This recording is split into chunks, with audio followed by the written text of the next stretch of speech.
حضرت امام مالک کہتے ہیں میں غریب کا بیٹا تھا۔ اکثر دین پڑھنے والے غریبوں کے بیٹے ہوتے ہیں۔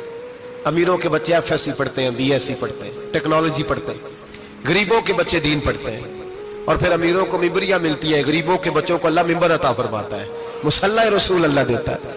حضرت سیدنا امام ابو مالک فرماتے ہیں میں غریب کا بیٹا تھا اور میری 6-7 بہنیں، میں اکیلا بھائی تھا۔ آپ فرماتے ہیں میرے ابا جی فوت ہو گئے۔ میری امی پکڑ کے مجھے ایک دھوبی کی دکان پہ لے گئی، کہنے لگی اسے کپڑے دھونے کا طریقہ بتا دے، سلیقہ سمجھا دے، یہ بھی ایک چھوٹی سی لانڈری کی دکان کھول لے گا، میری بیٹیوں کا پیٹ پالے گا۔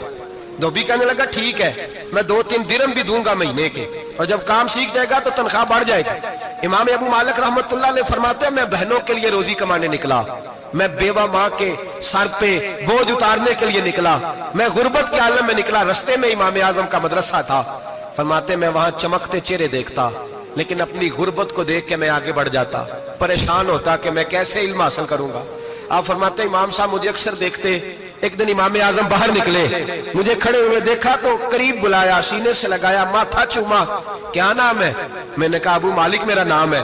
کہا تمہیں پڑھنے کا شوق ہے؟ کہا بڑا شوق ہے۔ کہنے لگے چل آجا پڑھا کر، آجا مدرسے میں پڑھا کر۔ کہتے میں سارا دن وہاں پڑھتا، گھر سے کام کرنے آتا، سارا دن امام اعظم کے پاس پڑھتا رہتا۔ مہینہ آیا تو میری اماں کہنے لگی تنخواہ لاؤ۔ میں نے کہا امی جی تنخواہ تو وہ دے گا جو ڈیوٹی پہ جاتا ہو، میں تو پڑھنے جاتا ہوں۔ کہتے اماں گھر سے نکلی اور بڑے غصے کے ساتھ نکلی، کہنے لگی مولوی نے میرا بچہ خراب کر دیا، میرا بچہ خراب کر دیا۔